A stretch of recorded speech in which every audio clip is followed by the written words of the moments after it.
Je n'oublierai jamais ce matin-là. La porte de la boulangerie claqua derrière moi avec une violence qui fit trembler les vitrines.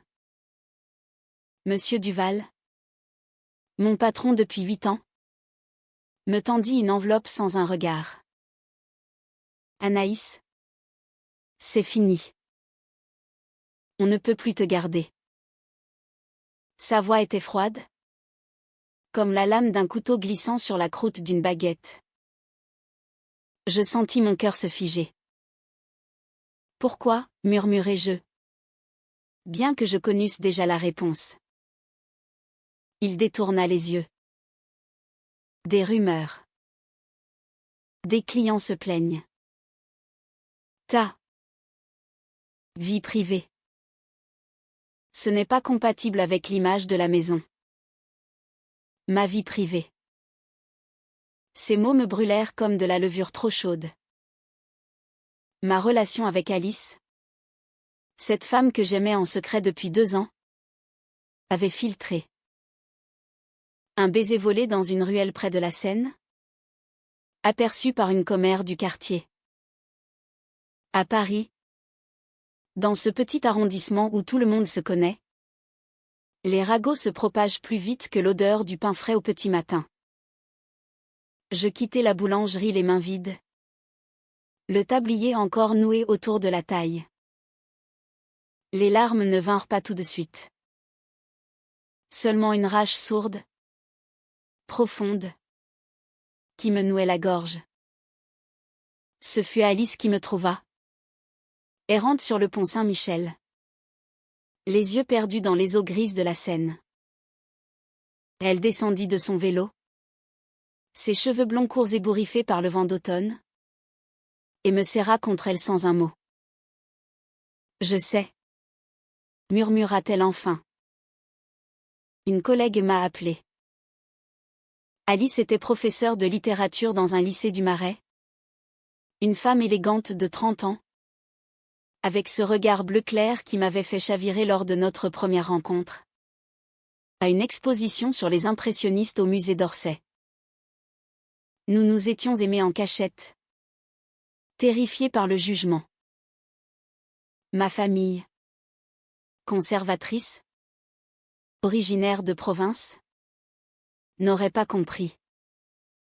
Et Duval, ce vieux boulanger traditionnaliste, encore moins. Les jours suivants furent un enfer. Licencié pour faute grave, sans indemnité, prétextant une soi-disant incompatibilité avec l'esprit familial de l'établissement. En France, la discrimination homophobe est interdite. Mais prouver les mots murmurés, les regards fuyants, impossible. Je passais des nuits blanches, hantée par l'odeur fantôme de la farine sur mes mains. Alice essayait de me consoler. Ses caresses douces sur mon dos, ses lèvres sur ma tempe. On va s'en sortir, Anaïs. Ensemble. Mais la douleur était trop vive. Je me sentais trahi. Non seulement par Duval, mais par cette société qui prétend l'égalité tout en fermant les yeux sur les murmures. Alice, elle, voulait porter plainte, alerter les associations. Non, lui dis-je un soir, alors que nous dînions dans notre petit appartement du 18e arrondissement. Ça nous exposerait encore plus. Elle me regarda longuement, ses yeux brillants de frustration. Et si on partait?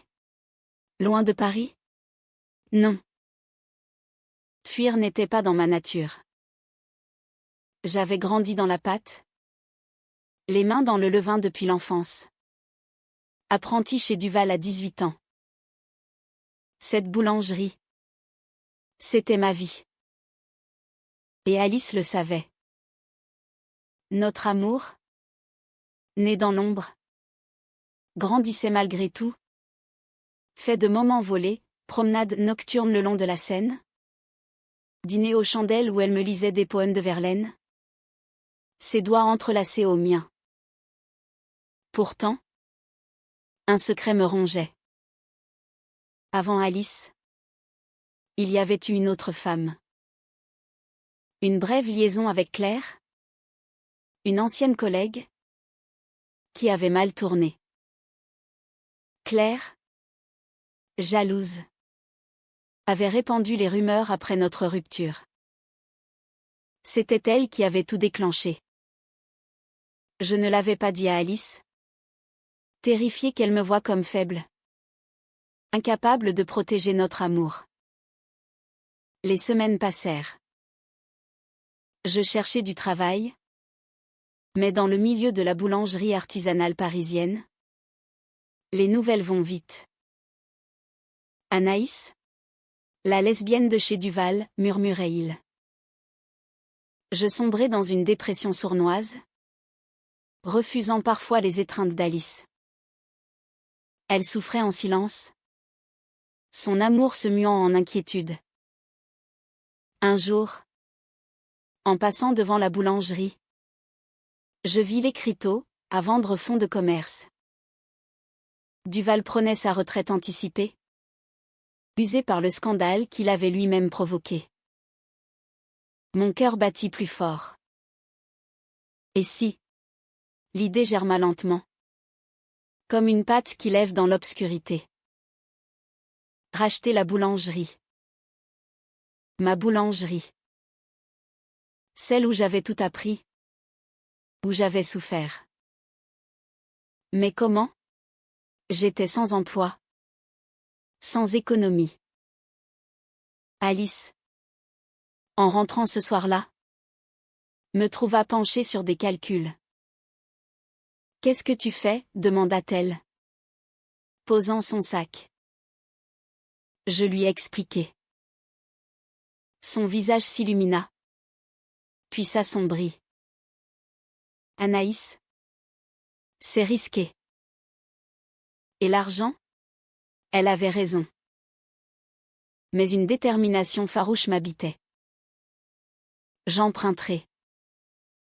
À la banque? À des amis. Elle hésita, puis me prit dans ses bras. Si c'est ce que tu veux, je suis avec toi. Nous nous lançâmes dans les démarches.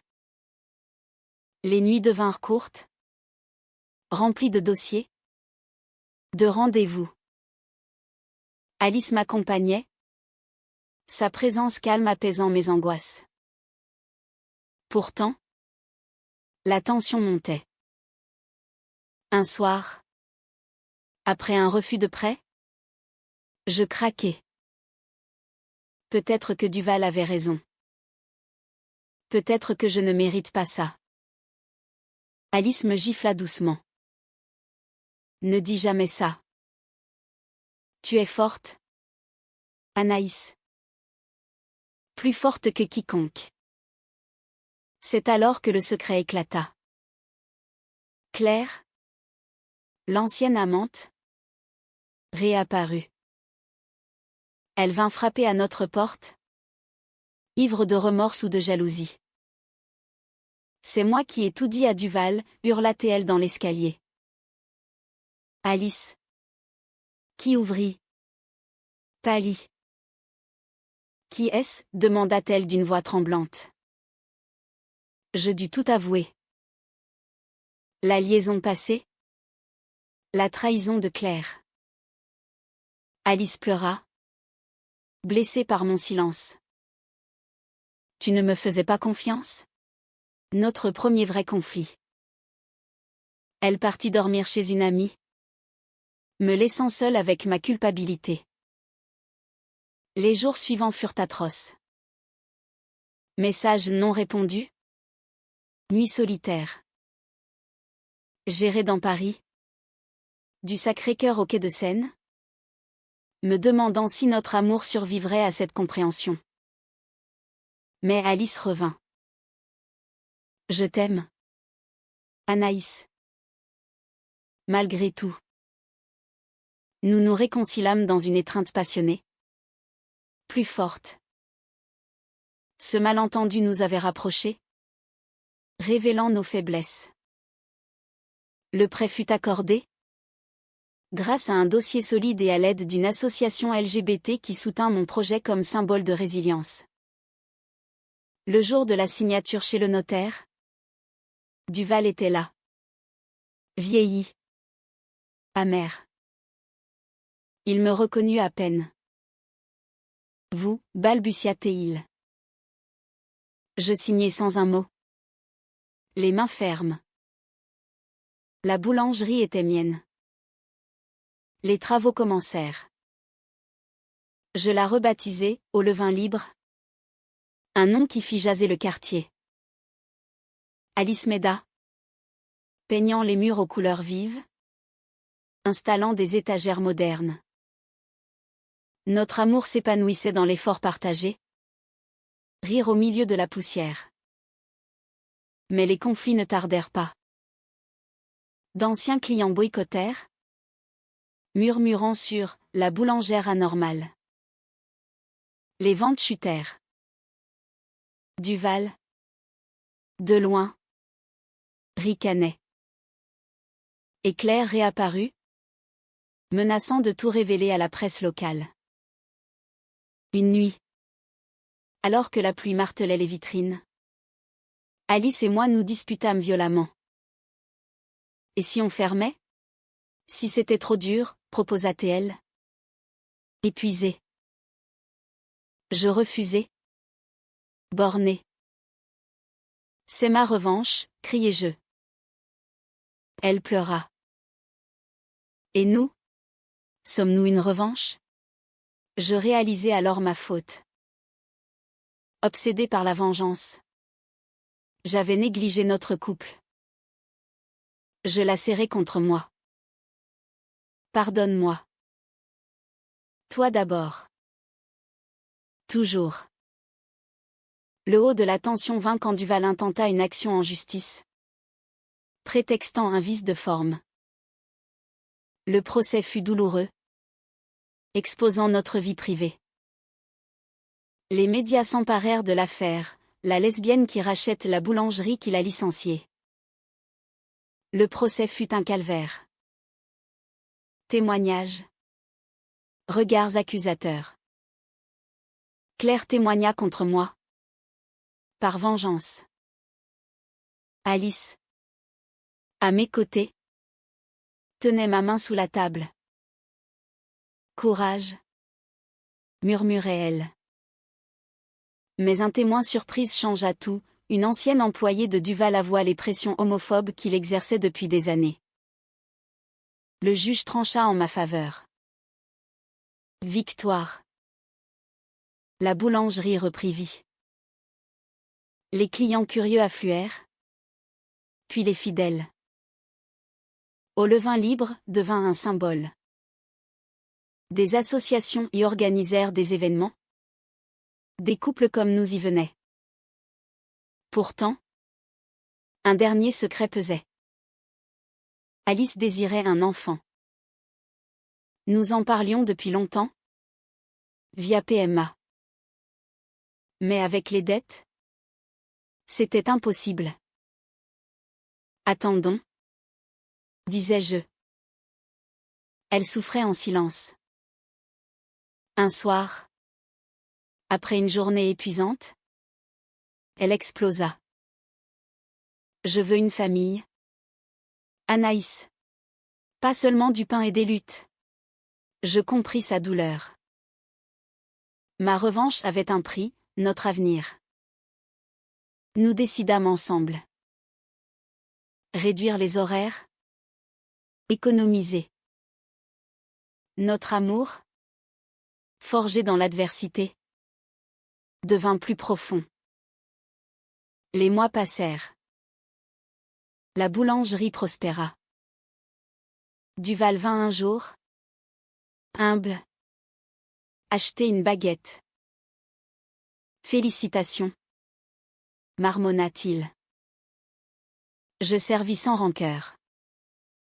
Alice et moi entamâmes les démarches pour un enfant. Notre vie s'apaisa, Empli de tendresse quotidienne, matin où elle m'apportait le café au fourni. Soirée où je la massais après ses cours. Un crépuscule. Derrière le comptoir? Je la pris dans mes bras. Merci d'avoir cru en moi. Elle sourit. Larmes aux yeux. Merci de m'avoir choisi. Notre histoire n'était pas parfaite. Blessure. Malentendu. Sacrifice. Mais elle était nôtre. Un pain levé dans la douleur. Croustillant d'espoir. Aujourd'hui. Quand je pétris la pâte à l'aube. Je pense à ce licenciement qui fut le début de ma liberté. Et à Alice. Mon amour.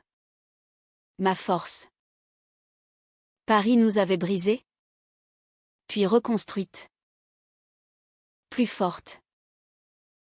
Ensemble.